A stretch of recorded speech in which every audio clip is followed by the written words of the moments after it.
आज के मुख्य समाचार। सिरमौर में मां बेटी से 14.19 ग्राम चिट्टा पकड़ा।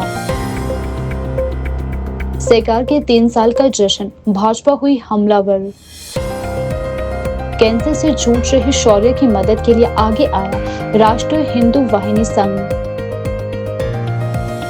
लवी मेला की तीसरी सांस्कृतिक संध्या धूमधाम से संपन्न। बाल दिवस पर शिमला के रिज मैदान में बच्चों की धूम। हिमदर्शन टीवी की विशेष चर्चा में शिमला के वरिष्ठ नागरिक शामिल। बाल दिवस की धूम, सीएम सुखो ने बच्चों संग डाली नाटी। अब समाचार विस्तार से।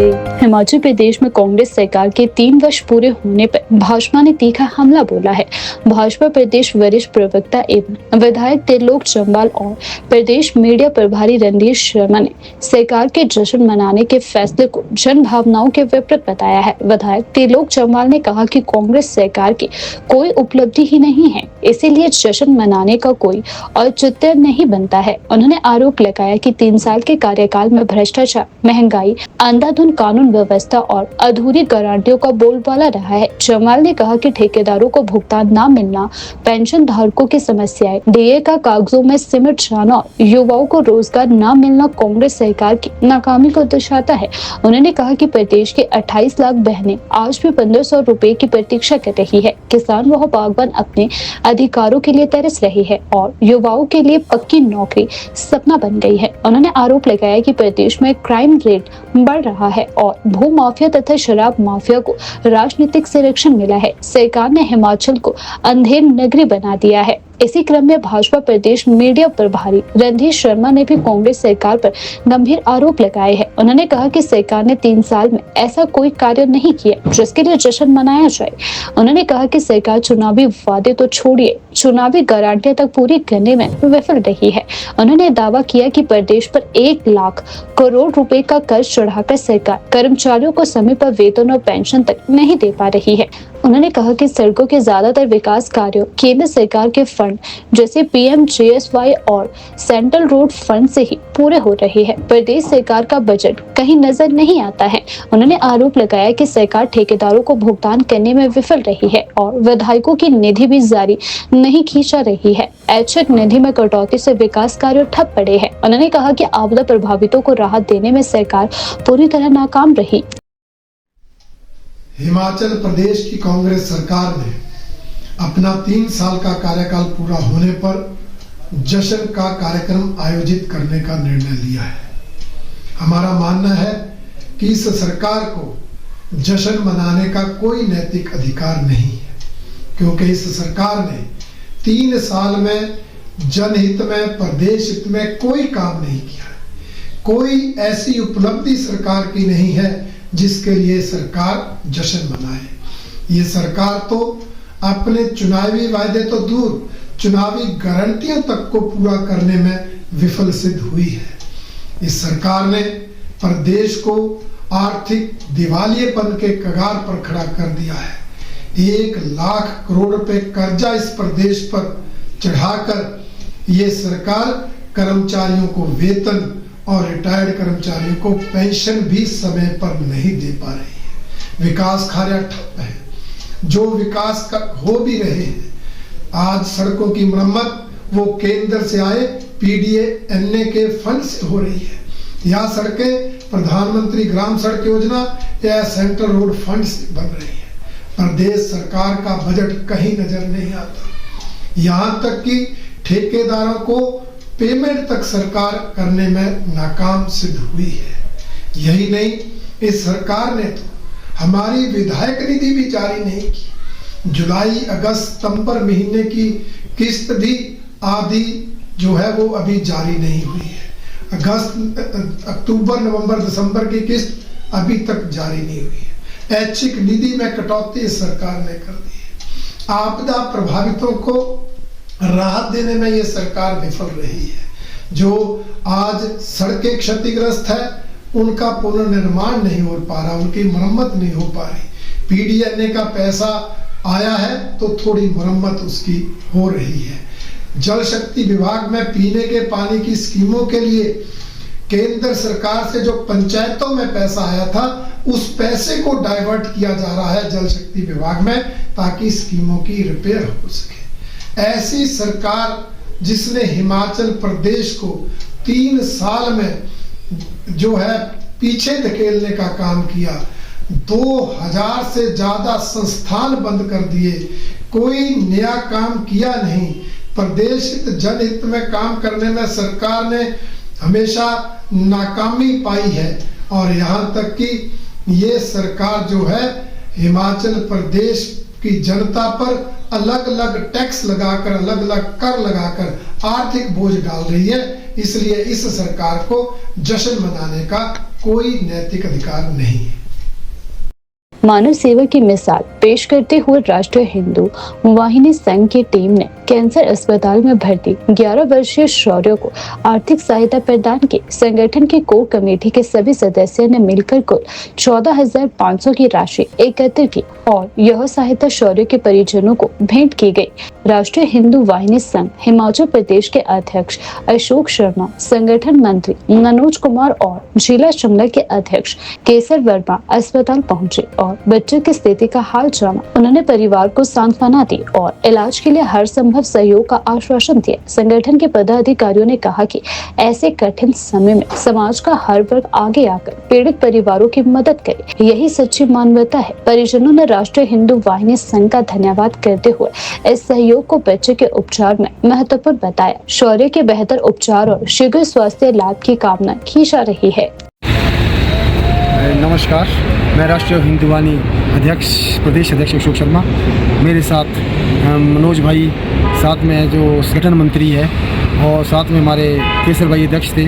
आज हमने जो हमें सूचना मिली थी कि कैंसर पेशेंट हॉस्पिटल में एक बच्चा एडमिट है जिसका जो है किन्हीं कारणों से जो है चोट लग गई थी और उसकी जो है टांग काटनी पड़ी। तो जब से हमारे संगठन को पता चला तो हमारे संगठन कोर कमेटी की बैठक की गई। कोर कमेटी ने यह निर्णय लिया कि जो भी हमारे से यथा संभव राशि होगी हम जो है उस बच्चे के लिए तत्पर करेंगे। और हमारी जो राशि थी हमने 14,500 रुपया इकट्ठी की और हमने जो है उस बच्चे को सौंपी। उनके माता पिता से भी बातचीत हुई और मेरा सभी से ये भी अपील है, सभी संगठनों से जो भी कोई इस गरीब बच्चे की सहायता कर सकता है वो कृपया कोई अंशदान करे। जय श्री राम, जय भारत। जी, संगठन मंत्री जी, मेरा नाम मनोज कुमार है, संगठन मंत्री राष्ट्रीय हिंदू वाहिनी संघ हिमाचल प्रदेश।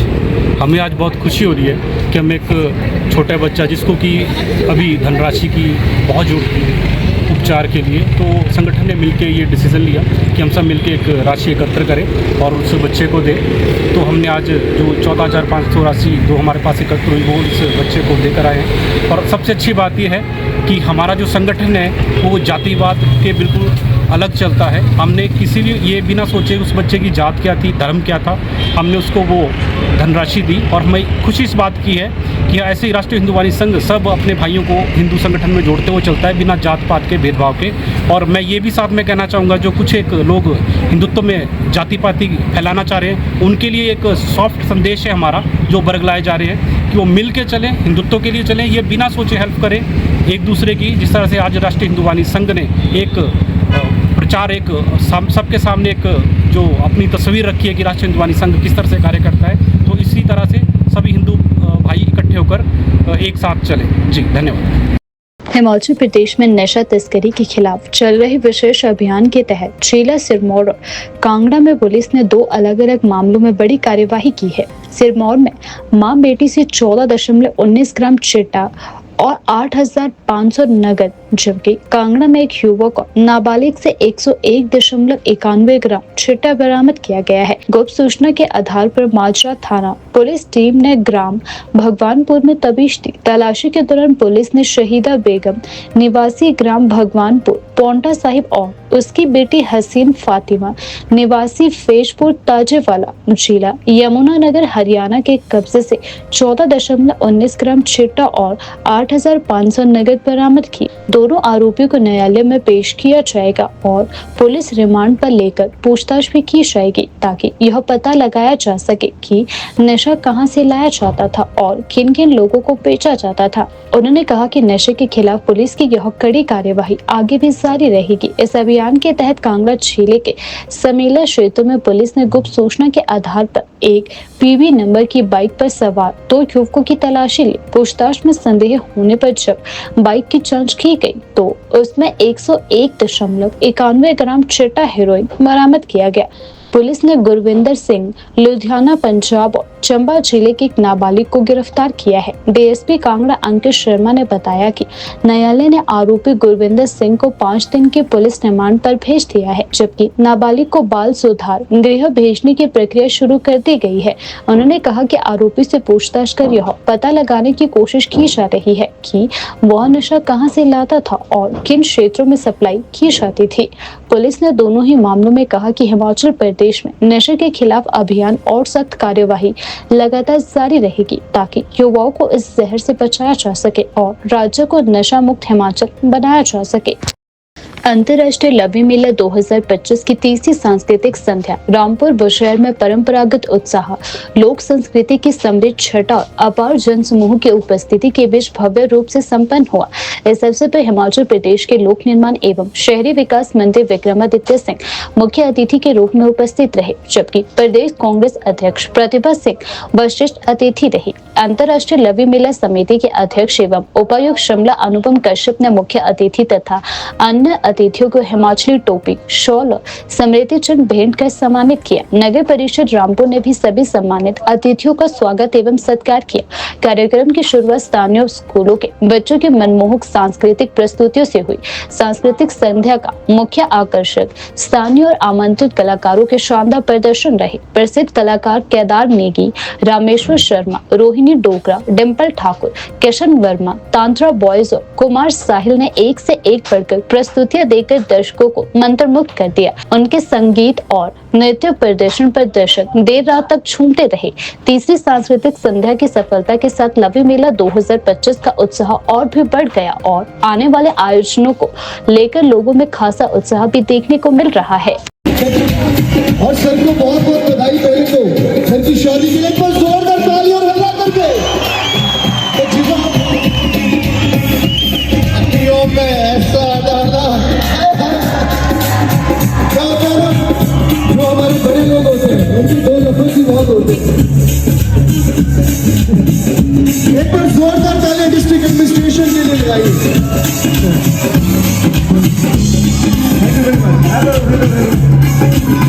दुनिया साहिल के पीछे, साहिल रामपुर वालों के पीछे, दुनिया है मेरे पीछे। देखो दोनों हाथ खड़े होने चाहिए ऊपर। दुनिया है मेरे पीछे लेकिन मैं तेरे पीछे अपना मानना पड़ेगा।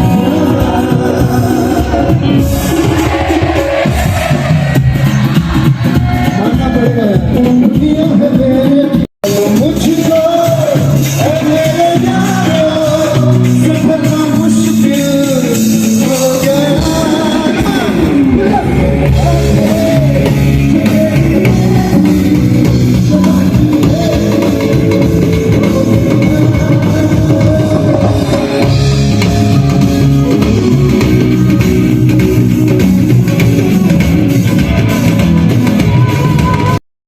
हिमाचल प्रदेश की राजधानी शिमला के ऐतिहासिक रिज मैदान पर आज बाल दिवस के अवसर पर children's of the state sports and culture meet 2025 का रंगारंग आगाज हुआ। कार्यक्रम का शुभारंभ मुख्यमंत्री सुखविंदर सिंह सुक्खू ने मुख्य अतिथि के रूप में पहुंचकर किया। शुभारंभ के बाद रिज मैदान बच्चों की खुशी और उत्साह से गूंज उठा। Himachal police band harmony of the pines ने अपने शानदार संगीत और लोकप्रिय गीतों से माहौल को और भी खास बना दिया, जिस पर स्कूली बच्चों ने जमकर नृत्य किया और बाल दिवस को यादगार बना दिया। कार्यक्रम का आयोजन महिला एवं बाल विकास निर्देशालय द्वारा किया जा रहा है, जिसके तहत 14 से 16 नवंबर तक शिमला स्थित बाल गृह टूटीकंडी में विभिन्न खेल और सांस्कृतिक प्रतियोगिताएं आयोजित होगी। इन प्रतियोगिताओं में प्रदेश भर से आए बच्चे हिस्सा ले रहे हैं। हर वर्ष 14 नवंबर को देश भर में मनाया जाने वाला बाल दिवस सिर्फ एक उत्सव नहीं, बल्कि बच्चों के महत्व और उनके अधिकारों की याद दिलाने का अवसर है। इस अवसर पर बच्चों की मुस्कान, मासूमियत और सपनों को सम्मान देने का संदेश दिया जाता है। पंडित जवाहरलाल नेहरू का मानना है कि बच्चे भविष्य की वह मिट्टी है जिससे नई इमारतें खड़ी होती हैं। उनकी सोच थी कि बच्चों को सिर्फ शिक्षा ही नहीं बल्कि सपने देखने और स्वतंत्र रूप से सोचने की आजादी भी मिलनी चाहिए। रिज मैदान पर बच्चों ने खेल, संगीत और नृत्य के माध्यम से बाल दिवस को पूरे उत्साह के साथ मनाया। मैदान में बच्चों की मस्ती और उल्लास ने पूरे माहौल को खुशियों से भर दिया। बाल दिवस के अवसर पर आयोजित यह कार्यक्रम बच्चों के उत्साह, ऊर्जा और प्रतिभा का अनूठा संगम साबित हुआ।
बाल दिवस के अवसर पर हिमाचल प्रदेश की राजधानी शिमला के ऐतिहासिक रिज मैदान में आज children's of the state sports and cultural meet 2025 का भव्य आयोजन हुआ।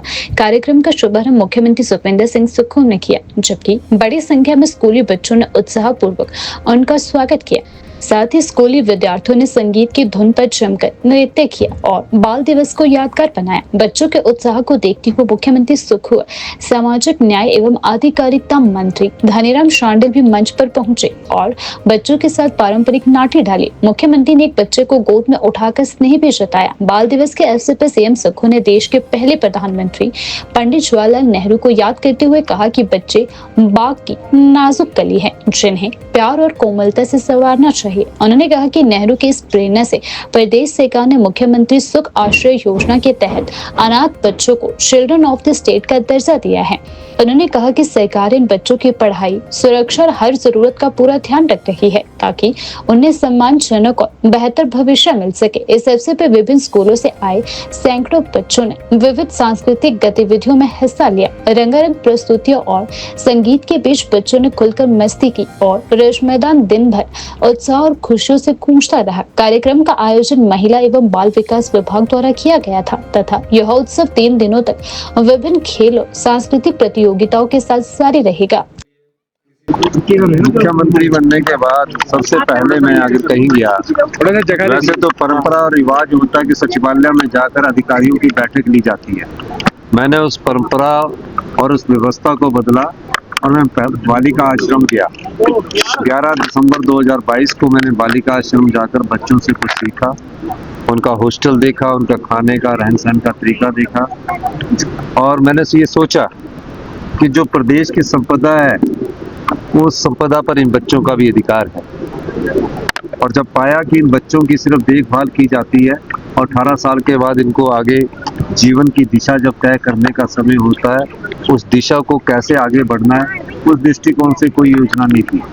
हिमाचल प्रदेश हिंदुस्तान का पहला राज्य बना जिसने एक ऐसा कानून बनाया जो मुख्यमंत्री सुख आश्रय कानून के रूप में जाना जाएगा, जिसमें पैदा होने से लेकर 27 साल तक वो बच्चे का ख्याल हिमाचल प्रदेश की सरकार रखेगी। यानी कि सरकार ही माता है, सरकार ही पिता है और उन्हें चिल्ड्रन ऑफ द स्टेट का दर्जा दिया गया। इस दृष्टिकोण से आज इन बच्चों का जो स्पोर्ट्स का कार्यक्रम था वो पिछले कई सालों से नहीं हो रहा था। मैं वहाँ गया, डीजीपी साहब के, माननीय मंत्री जी से सब बच्चों ने अनुरोध किया उसका शुभारंभ आज हमने रीच के ऐतिहासिक मैदान में सामाजिक न्याय एवं अधिकारिता विभाग और पुलिस विभाग के माध्यम से किया गया। अब 3 दिन इनका कार्यक्रम चलेगा। खेलकूद प्रतियोगिता में ये बच्चे भाग लेंगे, कुछ सांस्कृतिक कार्यक्रम हमने देखा, टग ऑफ वार हमने देखी। इन बच्चों को ऐसा महसूस ना हो कि इनका जब इनके माता पिता इनको छोड़कर चले गए तो इनका कोई नहीं है। उस संदर्भ में सरकार ही माता है, सरकार ही पिता है। इस दृष्टि से इस राज्य के बच्चे कहलाते हैं। इसके लिए आज ये कार्यक्रम 14 नवंबर को जब बापू चाचा नेहरू जी का चिल्ड्रन बच्चों के दिवस के रूप में मनाया जाता है, बाल दिवस के रूप में मनाया जाता है। उस संदर्भ में आज ये प्रोग्राम हमने यहाँ आयोजित किया गया। मुख्यमंत्री ने भी कहा, देखिए नैतिकता तो उनको अपनी पार्टी में देखनी चाहिए। आजकल की नैतिकता उनके क्या सोलन में हो रहा है, क्या चंबा में हो रहा है, नैतिकता की बात तो वो करें जिस पार्टी की नैतिकता रही हो। और जो पार्टी का कार्यक्रम है, सरकारी कार्यक्रम है, इसमें सरकार अपनी नीतियों का करेंगी। इसमें भारतीय जनता पार्टी को कहने को कुछ नहीं है, लेकिन मैं कह सकता हूँ कि प्रदेश की अर्थव्यवस्था में महत्वपूर्ण बदलाव हुआ है। प्रदेश आत्मनिर्भर दिशा में आगे बढ़ा है और जो हमने भ्रष्टाचार के चोर दरवाजे बनकर जो चोर दरवाजों से धन लुटा दिया जाता है उसको रोकने का प्रयास किया। हम सब प्रकार से इस प्रदेश को आत्मनिर्भर बनाने की दिशा में आगे बढ़े। हिमदर्शन टीवी चैनल ने आज शिमला के प्रतिष्ठित वरिष्ठ नागरिकों से देश की राजनीति और सामाजिक मुद्दों को लेकर चर्चा की। इस दौरान मुख्य 2 विषयों पर बिहार चुनाव परिणाम और बाल दिवस पर विस्तृत चर्चा की गई। पहले सत्र में वरिष्ठ नागरिकों ने बिहार चुनाव परिणामों का विश्लेषण किया। उन्होंने इन परिणामों के सामाजिक, आर्थिक और राजनीतिक प्रभावों पर अपनी राय रखी। वक्ताओं का कहना है कि बिहार के नतीजे देश की राजनीतिक दिशा और जन भावनाओं को समझने का महत्वपूर्ण संकेत है। उन्होंने लोकतांत्रिक प्रक्रिया की मजबूती और स्वस्थ राजनीतिक माहौल बनाए रखने पर भी जोर दिया। चर्चा के दूसरे भाग में बाल दिवस पर चर्चा की गई, जिसमें शिमला के निवासियों ने बच्चों के अधिकारों, शिक्षा, सुरक्षा और उनके उज्जवल भविष्य पर अपने विचार साझा किए। भूपराम वर्मा, जो बिहार में आज चुनाव के परिणाम आए हैं, वो मेरा ये मानना है कि वो जो सरकार अच्छा काम करती है, लोग अब उसको हिलाते हैं। झूठी गारंटियां और झूठे वादे से लोग उब चुके हैं और अब लोग इतने जागरूक हो गए हैं पॉलिटिकली कि आपको जो ये स्टार प्रचारक जो एक प्रदेश से दूसरे प्रदेशों को ले जाते हैं, चाहे वो मुख्यमंत्री है, चाहे चीफ मिनिस्टर है, चाहे प्राइम मिनिस्टर है, चाहे मंत्री है, कहीं के भी, उन स्टार प्रचारकों का कोई असर कहीं नहीं पड़ता है। ऐसा हमने उसमें ऑब्जर्व किया है। और आने वाले समय में, क्योंकि भारतवर्ष की जो ये रेट ऑफ एजुकेशन है, दर है साक्षरता की, वो बहुत ऊंची है। इसलिए अब ये बेवकूफ़ बनाना कि ये कर देंगे, गारंटियां ये दे देंगे, वो लोग अब उब चुके हैं। तो बिहार में एनडीए की सरकार बनना तय है और 2/3 मेजॉरिटी जो है अभी तक मिल गई है और ये इसी का परिणाम है, क्योंकि वहाँ जो काम हुए हैं उसी के आधार पर जो नीति सरकार है वो दोबारा रिपीट होगी। देखिए जी, जहाँ तक 14 नवंबर का दिन है, हमारे देश के जो प्रथम प्रधानमंत्री रहे हैं पंडित जवाहरलाल नेहरू जी, उनका जो जन्मदिन है वो बाल दिवस के रूप में मनाया जाता है। और आप ये जानते हैं कि जो बच्चे हैं वो भविष्य के कर्णधार हैं। नया जो भारत बनेगा उसमें उन बच्चों की ही सहभागिता रहेगी, भागीदारी रहेगी। तो ये बहुत अच्छी बात है कि यदि बच्चों को हम कहाँ से चले थे और कहाँ हम पहुँच चुके हैं और कहाँ हमें आगे जाना है, तो ये बातें जब हम अपने बच्चों को उनको बताएंगे तो उनमें भी एक देश के प्रति जो है ये भावना जागृत होती है कि हमारा भी इस देश के निर्माण में एक बहुत ही महत्वपूर्ण भूमिका है। बच्चों को ये बहुत अच्छी बात मुख्यमंत्री ने की है कि जो कुछ बच्चे ऐसे अक्षम हैं उनको स्टेट का दर्जा दिया गया, यानी कि उनको उनकी देख रेख जो है हिमाचल सरकार करेगी और उनके लिए कुछ योजनाएं भी जो है मुख्यमंत्री ने लागू की है। पर मेरा साथ में ये भी मानना है कि ये बच्चे जो है हमारे देश का भविष्य है, ये नाम मात्र ये कार्यक्रम करके कि 14 नवंबर को हम पंडित जवाहरलाल नेहरू के जन्मदिन में जो है ये उत्सव मनाए और वहाँ ये बातें करे, जो मैं मानता हूँ अच्छी है।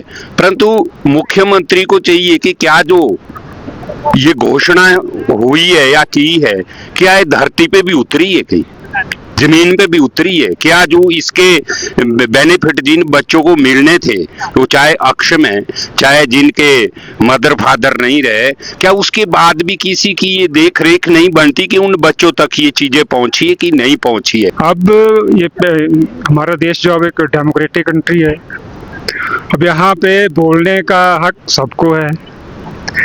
अब जहाँ बात रहेगी लोगों की कि किसको वोट देना था, किसको नहीं दिया, किसको दिया, तो लोगों की इच्छा है। बाकी जहाँ ये तो बात कंफर्म होगी कि वहाँ पे जो एनडीए गवर्नमेंट आ रही है और सरकार जो है वो एनडीए की बनेगी, मतलब मिलजुल के सरकार बन रही है।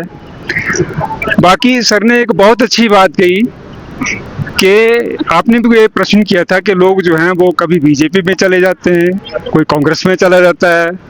तो मैं ये समझ रहा हूँ कि शायद लोगों ने ना ये प्रोफेशन बना दिया। ये एक देश सेवा नहीं रह के इन्होंने अपना एक प्रोफेशन के तौर पे पॉलिटिक्स को देख रहे हैं, ताकि हमें वो जो रिक्विजिट इन्होंने तनख्वाह रखी है, पेंशन रखी है, वो हमें मिले और हमारा परिवार जो है वो आराम से जो गुजारा कर सके। मुझे तो इस तरह कुछ महसूस हो रहा है। ठीक है। और आजकल जो आपने देखा होगा कि जो राजनीति है वो इन लोगों ने ग्रैब कर दी है, कैप्चर कर दी है पूरी तरह से। आम आदमी जो है वो पॉलिटिक्स में नहीं आ सकता है। तो हिमाचल के जो आवाम है, हिमाचल की जो जनता है, पढ़ी लिखी भी है, देवभूमि में रहती है, ये कल्चर हमको बदलना पड़ेगा। क्योंकि अभी हमारे गुलाब जी ने भी बात कही थी कि 5 साल आप मजे करो, 5 साल हम करें। तो ये फ्रेंडली जो मैच चल रहा है, ये एक तो ये अब यानी इसमें आ चुका है। अब इसमें जो है परिवर्तन करना होगा, क्योंकि यदि 5 साल का आप कर लो मन मर्जी, जैसे हम चाहें हम चलाएंगे सरकार को, बाकी जनता जाए भाड़ में, तो वो अब ज्यादा दिन चलने वाला है नहीं। क्योंकि इसके लिए जो पेंशनर है, हम लोगों ने तो मुहिम पूरे हिमाचल प्रदेश में शुरू कर दी है। हमने नौजवानों को भी बताना शुरू कर दिया है, अपने परिवार से, अपने गांव से, अपने जितने भी पेंशनर भाई है, हम बोलेंगे ये कब तक चलता रहेगा। और हमारे जो ये नई पीढ़ी है, आगे इनका जो भविष्य है वो बड़ा अंधकार में है। इसके लिए हमको जो है यानी मोर्चा खोलना होगा, लड़ाई लड़नी होगी।